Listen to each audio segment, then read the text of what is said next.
Welcome to Old Fashioned Finance, the podcast that mixes cocktails and high finance. I'm your host, Caleb Frankert, and I'm joined by my good friend and fellow money muddler, Jason Burnell. Caleb, can a podcast about finance be entertaining? Not without alcohol. All right, let's mix it up. Woohoo! Yeah. Hey, Merry Christmas. Yeah, to you too. Can you say that now that Thanksgiving has come and gone? We actually say Happy Advent. Okay. But, I guess you don't say it until after Christmas. Well, we definitely say Merry Christmas. That kind of gets into the, how long do you say Happy Thanksgiving? How long do you say Merry Christmas? How long do you say Happy New Year? There was a Seinfeld episode about that. Yeah. I got Happy New Year in March. Can you believe that? I didn't know what else to say to you, so that's what I said. That's a good one. I really like that one. Yes, the Christmas season is upon us. I love this Christmassy time of year, don't you, Jason? Oh, I do, definitely. It is the welcome to the grayest part of the year. Well, it's sunny we have out today. Christmas though. We do. So we have hope. we have that light. Yes. We get to January and February in these parts, and it does really get extra gray. I was trying to there. explain that to somebody that lives in Denver, and they're like, the Sunshine State. They're like, they don't even understand. I don't think you understand. It's gray for a month at a time. Really, gray. No sun. It's not like what Alaska gets with 28 days of darkness, but it feels like that sometimes. Honestly, being dark might be better than gray. Yeah, I think so. At least I could sleep. At least you could sleep 18 hours a day without feeling bad about That's it. right. That's right. Well, So, not about us. I love this time of year for a lot of reasons. If you listen to this podcast, you know that we're movie quoters, and some of the best movies are Christmas movies, Jason. Definitely. So I love the time of year. I love that there's a holiday about being generous and thankful and all those things. And, I'm not going to get into I had a conversation with somebody before about the real meaning of Christmas, and my beliefs. Yeah. I just think that sometimes we muddle those things together, and it's okay to just enjoy the season too. So this isn't a theology podcast. No, it isn't. I think there's a healthy sense of anticipation. Yeah. Yeah, it's I as love far that. as a. Love that. I would say this. Okay, this is the last thing I'll really say. Commentary on this is, it is a church holiday. Yes. But it's really more of a secular holiday than anything. Yeah, and I say, Sunday is a holiday for everybody that goes to church, right? Absolutely. So I think that when when you mix the two, you can get a little depressed about how people aren't focusing on the real meaning. Okay, but I'm behind a quote unquote secular holiday that at least promotes goodwill and charity and generosity and things like that. So regardless of what your beliefs are, you should hopefully be able to. Those are generally good things. Yeah. Now I realize it's consumerism and all that. Yeah. Yeah. Well, craziness, chaos, and sometimes that leads to the other thing that people feel this time of the year, which is depression and things like that. So. Not to make light of any of that stuff, but we are going to get into some of the things that go along with this time of year. I think after Thanksgiving, I'm okay putting the Christmas lights up. Yep. Or at least turning them on. Yes. Putting them up a little earlier is okay, just not turning them on. Right. I'm good with Christmas music at this point. I'm good with Christmas movies. While I have broken this rule, and sometimes I'll turn Christmas movies on before, I don't like glossing over Thanksgiving, as we've talked about before. It's a great holiday, but now you can really get into the Christmas movies and all that good kind of stuff. We have found so much offense by the movies that our staff have not seen. Oh, I know. I know. To the point that we're like, this cannot stand. We've talked. This aggression will not stand, man. That's funny because we're drinking a very dude-esque drink today, but we did our dude episode last year. Yeah, it's funny, but when I think of, because we have talked about Christmas movies for a couple days now at the office, you've never seen what? All that. Yeah. So, here's one I'm pretty sure. Life. Come on. How you've never seen that, I don't know. Well, here we go, though. Everyone's seen this one, I'm pretty sure. And Jason, when it turns Christmas at our house, this is probably the first movie that we watch, and it's A Christmas Story. I'm not surprised by this. This movie is full of sarcasm and snarkiness. I love this movie. We went and toured the Christmas Story house in Cleveland. We did the whole thing. It was a great time.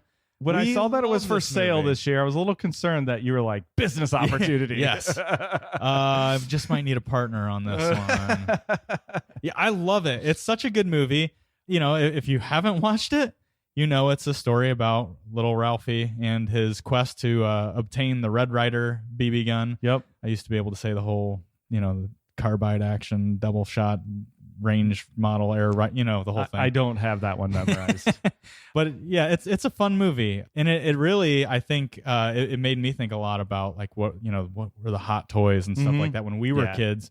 8-Bit Christmas is a movie that came out last year. Right. It's kind of like a newer version of A Christmas Story, and it's all about a kid's quest to get the Nintendo system. Right, exactly. So yeah, I mean, so out of all the Christmas movies we've discussed and may be discussing on the podcast here, this is probably my least favorite. Really? Yeah. Oh, I love this. Yeah, I love this movie. I know. I saved it for the podcast, so I like it. Don't get me wrong. You might hate this whole episode in general because I've got some more tricks up my sleeve. I know. Things that you don't normally like. Well, the controversy is always good for listening, right? But also there's some elements of another movie that's become a favorite of my family's, Christmas with the Cranks. Oh, yes. Which is based off of the John one. Grisham novel, Skipping Christmas. Yep. So yeah, John Grisham. Yeah, the attorney novels, right? Yeah. The lawyer, Yeah, like what was the client, the Rainmaker, Yes. all those. Very serious. He did a sports one actually called Bleachers, which I thought was pretty good. Friday Night Lights sounded like a straight ripoff of that book, actually. Right. What was the movie? Varsity Blues, also. Yeah. Right. Right. Yeah, I'm not sure which came first actually, but so John Grisham wrote a Christmas novel called Skipping Christmas, and that's about a family. So Tim Allen, Jamie Lee Curtis, and their daughter, Christmas with the Cranks. Yeah, one of my favorite lines of that movie is, "What's an Enrique?" Yeah. My kids have been walking around the house saying that, by the way. But yeah, basically he tallies it up. They're not feeling very Christmassy. Their daughter is leaving for the Peace Corps, and it's just mom and dad at home. He tallies up all they spent on Christmas and thought, man, we could use all this for, a cruise, a getaway. But we got to skip Christmas. It's a really funny movie, I think. Yes. It's typical Worth a Tim watch. Allen, like over the top, ridiculous. Get past it, and it's a funny movie. But so we're going to weave elements of these two movies into our topic today, Jason. Sweet. This is a finance podcast. Oh, crap. It is a cocktails podcast as well. So What are we drinking? But it's Christmas time, so we're going to keep it fun, and you just spilled some of it. My cocktail spilled on my computer. Jason, today we are drinking the Ovaltini. Our man cards just got revoked. All right, so I would. The reason for the Ovaltini, I'm excited. I'll be honest. Christmas Story. If you remember Ralphie listening to Little Orphan Annie program, Yep. He gets the secret decoder ring. He hacks the message, and it's a crummy commercial. Son of a. Be sure to drink your Ovaltine. So, we have an Ovaltini today, which is comprised of. First, Jason, I want you to take we're going to go backwards. Take a sip, and then we're going to talk about what's in it. So, cheers, buddy. Oh, it didn't clink. It didn't clink because of the garnish. There's a garnish here. Oh, that is awesome. Yeah? Oh, that's Christmas all day long. It's interesting, isn't it? Oh, man, I like that a lot. Oh, can you guess what the main ingredient is? There's a lot of Kahlua in there. Okay, not the main ingredient. Maybe I should just quiz you on everything that you drink going forward, see if you can pull out the ingredients. So, there's rum in there? No. Vodka. I know. I've been hiding this one from you. Okay, I'm not a big fan of vodka. This tastes pretty fun. Obviously, you can't throw gin in this. No.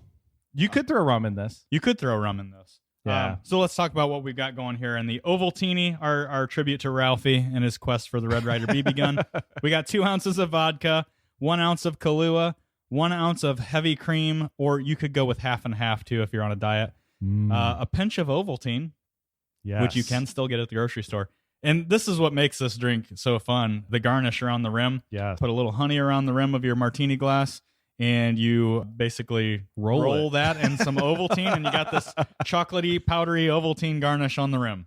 This drink is really good. It's pretty fun. I'm gonna break this out at Christmas. Definitely. I think at my in-laws' house because they'll. So there's a brandy drink called a Brandy Alexander. Have you ever had one of those? It's very similar. It's like a chocolatey milk kind of. This has like a chocolate milk tinge to it. Definitely.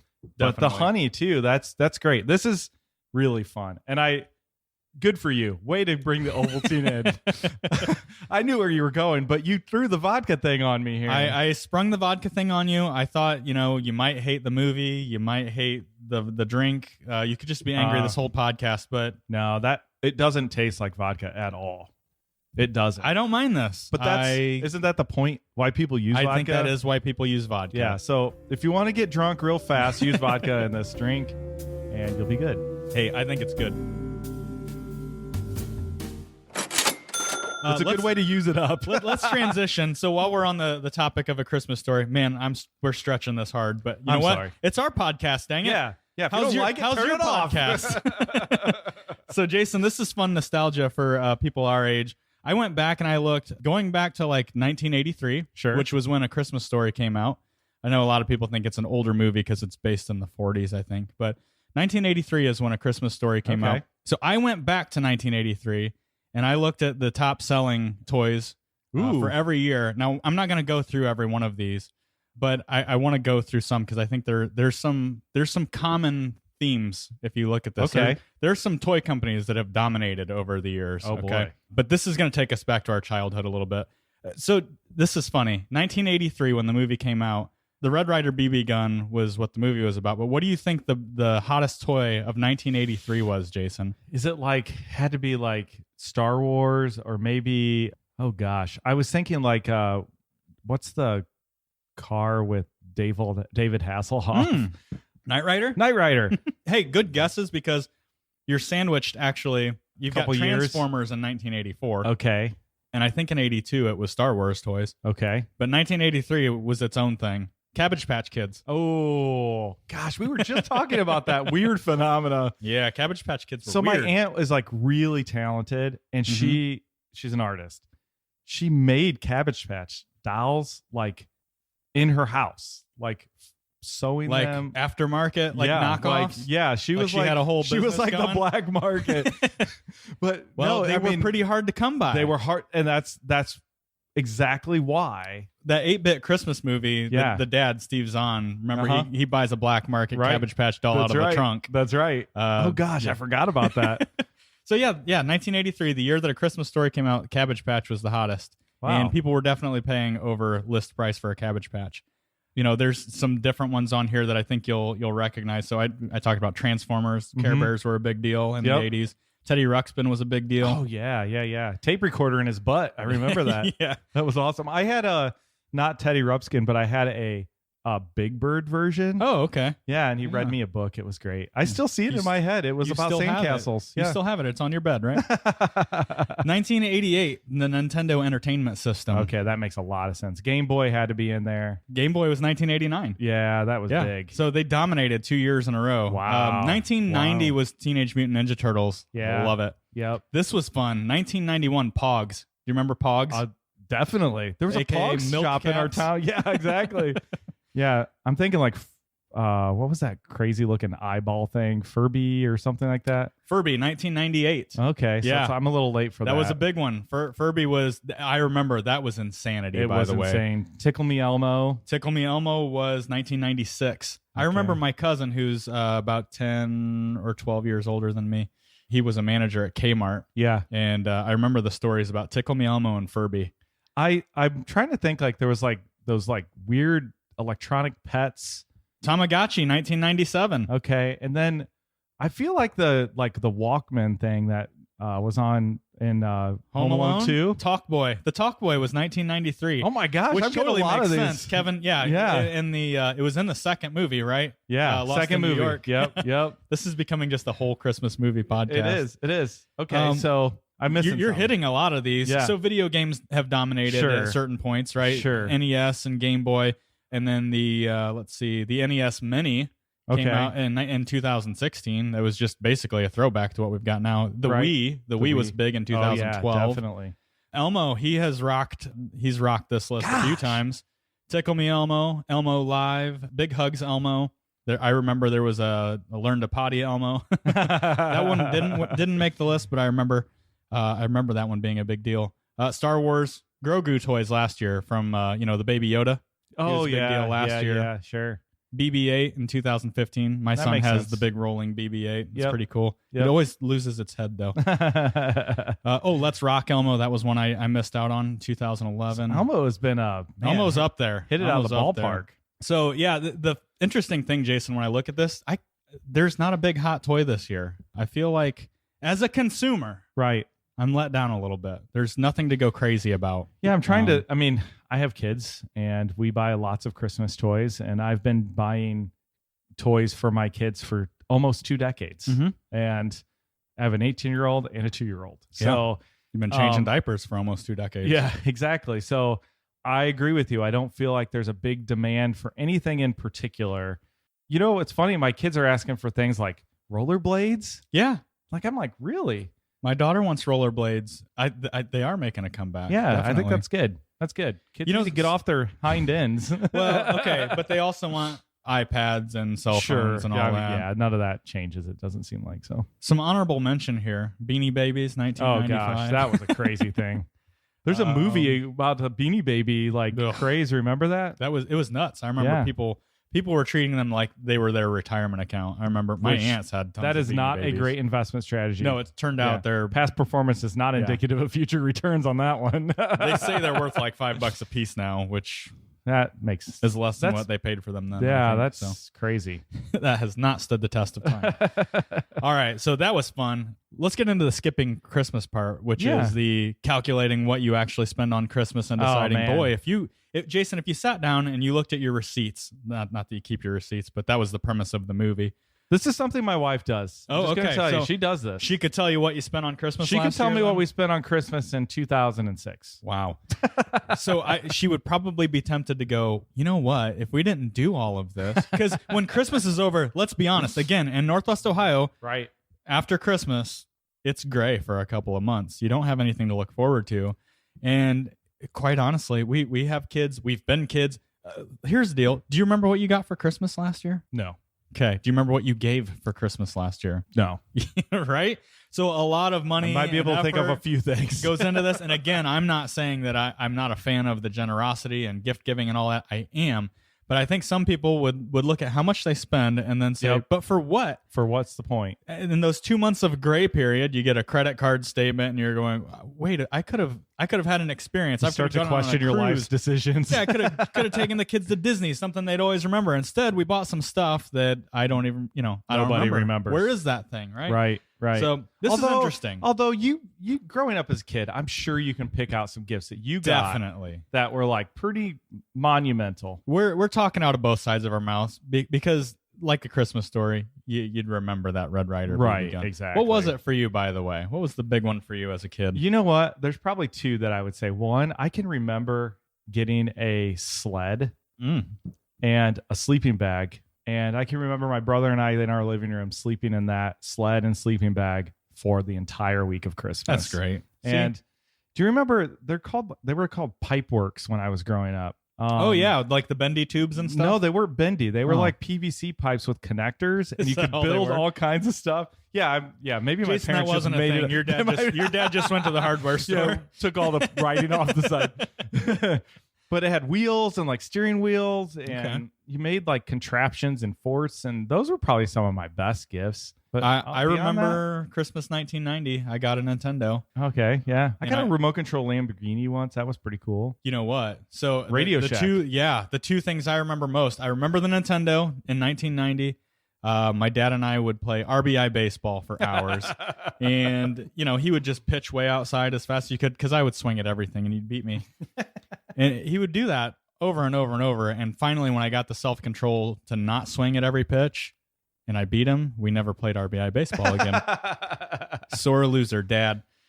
But I remember that one, and I do remember a remote control car from Radio Shack. It was a Tyco. It was called Absolutely. the Scorcher. It was 6 wheels. Oh yeah, And that thing was fast. yeah. It was the Christmas that we spent in Florida at my grandparents' place. We decorated a palm tree.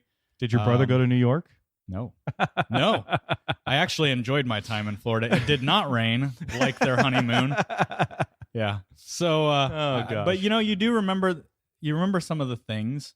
Yeah. But it's the memories. This is really fun, I think, to go through. And actually, I had to look at myself a little bit and go, boy, I'm kind of proud of Americans, actually, if these stats are true, wow. Jason. So this is where I get to kind of put you on the spot. But let's talk about the consumer part of Christmas, the consumer spending side of it. Here are the stats, okay? On average, Americans spend, and I'm going to let you guess on this one first. How much do you think the average American spends on Christmas each year? $27.85. That's pretty precise. $1,000. What? Now, I'm looking at this going, how do you get away with $1,000? Because this is an all-in statistic. I'm not sure that I'm buying that, but I've found this a couple of other places. So good job, America. That's crazy. We really love Christmas at our house, apparently, so we probably need to rein it in. It's interesting because Canadians spend roughly twice as much as Americans during the holidays. Oh, my gosh. Yep. Why? When was the last time we lost to Canada? I know. I mean, maybe in hockey or the World Cup or something. That doesn't like count. Let's play a real game. On average, men spend 10% more than women do on holiday purchases. I believe that. I feel like that's a bit of like, I don't care, the whole shopping I'm not philosophy. For deals. I'm not going out on Black Friday. Yeah. The 10% is worth not fighting the crowds. Yeah. Exactly. The highest spending age group is 45 to 54. I totally believe that. Makes sense, right? With your kids' ages and things like that. Yep. The most popular present to receive, gift cards. For both, really? Yeah, for both sexes, males and females, we want gift cards. I do enjoy a gift card. You know, Christmas it just morning. is boring for someone who does enjoy gift giving. I do. I stress out about it a little bit, but I also feel like you're just kind of mailing it in. But that's what most people want. 43% of Americans begin their Christmas shopping before the end of October. I believe that because my wife buys stuff year round. Sure. And holds stuff back. It's funny because Christmas rolls around and the stuff she pulls out, I'm like, where did you get that? I already bought that. And no surprise here, more than half, 57% of Americans shop online for their holiday purchases. That's not exclusively, but do online. That's shopping. Actually a lot lower than I thought it would be. Yeah. You know, I was shocked. I was at Walmart waiting in in my car for a pickup. Mm-hmm. And the number of that is a new phenomena. I can see that becoming wildly popular because Walmart, man, they own distribution. They know what they're doing. And them and Amazon. I bet you it was the day before Thanksgiving, and I bet you 50 cars were in and out of there in like 20 minutes. I mean, it was like pretty dang fast. One thing I don't like about the holidays are the crowds. Yeah. So I get that. You show up and you open your trunk, and they put stuff, you don't even barely talk to a human. It's pretty crazy.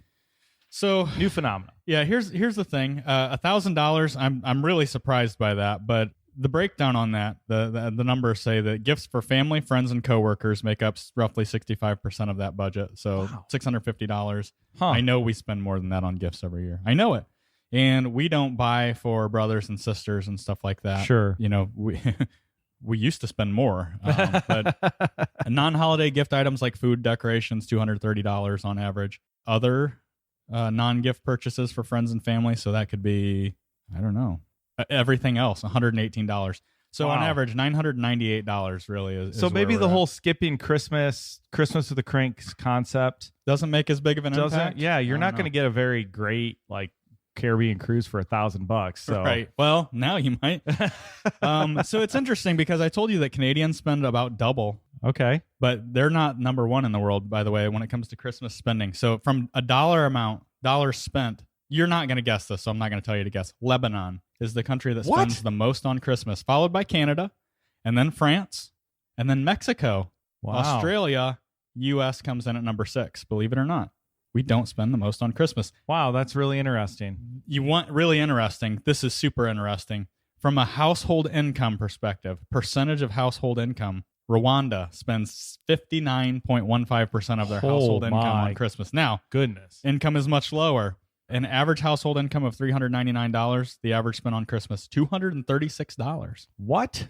Wow. Now, they're not buying electronics and things like that. It's mostly food and family celebrations and things like that. Right. The U.S. comes in all the way down the list at number 15 as far as percentage of household and that probably income. has more to do with just how well off we are here. 1.5% of our income. That's amazing. Wow. Yeah. That's crazy. Again, I think we're on the high side personally. I spend more. We spend more. For sure. We talked about spending by age. The 45 to 54 age group spends the most. Makes sense. Gift cards, the number one, followed by clothing and accessories and all that kind of stuff. What's funny about gift cards is it doesn't really say in here gift cards for what. For what? But I think it's mostly clothing and accessories, department stores and things like that. Sure. So holiday shopping methods, most people do some kind of online shopping followed by department stores, discount stores, grocery stores. So this is important for the next part, okay? Which is we can get carried away by the consumerism of the holiday. We can get carried away by the Furbies and the Tickle Me Elmos and the Red Ryder BB guns, the things we got to have because our kids are going to remember this and it's going to be so important to them. And, you know, the budget doesn't matter at Christmas, right? Well, it does, okay? We'll just pay the credit card off for the next 5 years. During the gray months, we'll get to live with our purchases. So this is a finance podcast. This has all been really fun so far, Jason. I think this is a fun episode. If you're listening, I hope it's fun. You know, we try to be entertaining too, but we do want to keep a finance element to this other than just the stats. Mm-hmm. Tips for keeping things under control. So first, a given, you ought to have a budget for Christmas. Correct. Okay? If you don't, that's a surefire way to blow the budget. Yeah, and I mean, don't lie to yourself on this one. Make sure you actually set it to what you're probably going to spend. The average person goes 10% over their budget anyway because they underestimate what they're going to spend on Christmas. That's right. So don't lie to yourself. And you got 7 kids like I do. You better make the budget reasonable per child because things are expensive. One. Yeah. And, you know, if you're like us, we use this time of year to actually catch up on like some of the just typical purchases that they need. But shoes, right? Yeah. My kids blow through shoes the first half of the year. For winter, it's like, you know, winter hats, coveralls, things like that. Because socks and underwear, you know, things like that. So, yeah, I think that's a really good point. So what are some ways that we can make sure we keep it reined in, keep it under control, but still have fun with Christmas? Other than the budget, Jason, you know, I got a few things listed out here. We got to start with the one that we're a big proponent of here. Yep. We've done a podcast on this specifically. So if you haven't listened to that one, go back and listen to the episode on sinking funds. Yeah, so Christmas is the 25th of December every year. It's not a surprise. This isn't something that snuck up on you. Mm-hmm. You know, that's what sinking funds are for. Use a sinking fund, put monthly contributions into that. If you spend $1,000, you know. And there's your budget. It's the Christmas club idea. Exactly. Right, which are just the thing of the past. I mean, I remember growing up with Christmas clubs, and they were great, but they're gone now. It's a good idea. Yep. Yeah, sinking funds, super important. And, you know, if you're putting away the money throughout the year, you know what you have to work with. That's the budget. Right. That's the budget. So ways to stay within the budget. I put on here, this is going to be really old-fashioned. People who don't really care for Dave Ramsey are probably not going to like this. They might not like our podcast in general if that's the case, but I think like getting the old envelope and cash out is really helpful for not overspending. If you're paying with cash, people spend more when they get the plastic out. No surprise. Yeah, so and paying with cash. And if you want to, you know, have a separate checking account with a separate debit card, and that's where the cash goes, do that. Same thing in my opinion. More power to you. Yep, like the same thing in my opinion. Yep. So, but there has to be an end. You know, you can't just be unlimited. So. Like a credit card tends to be. I thought one of the last things we talked about where people do their Christmas shopping was interesting because something I didn't see on here is one of the ideas that I have for staying in the budget, which is making Christmas presents, crafting, right? I'm not saying that you got to be super crafty, but we're all probably pretty good at doing something, right? You might be good at making wine. Right.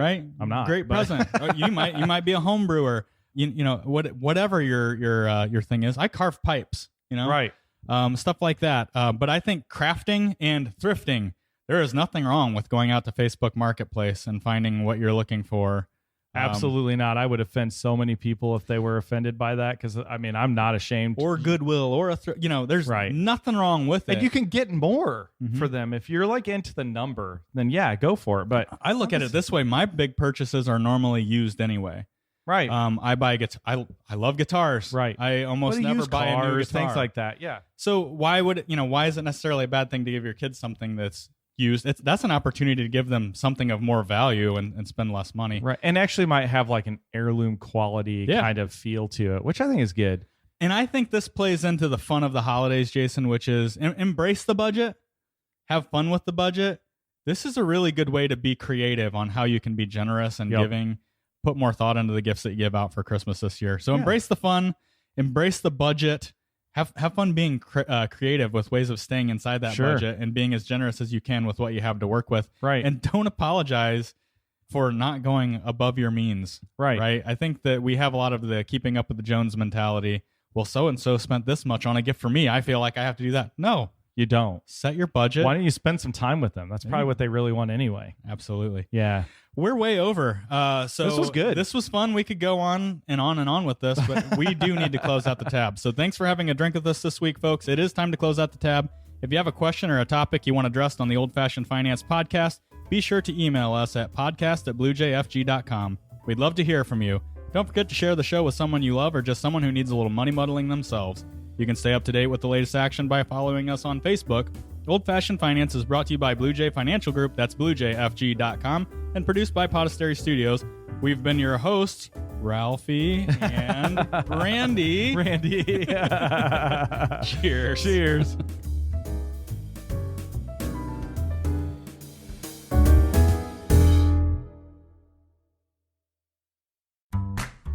Blue Jay Financial Group, LLC. Blue Jay is a registered investment advisor registered with the state of Ohio. Registration does not imply a certain level of skill or training.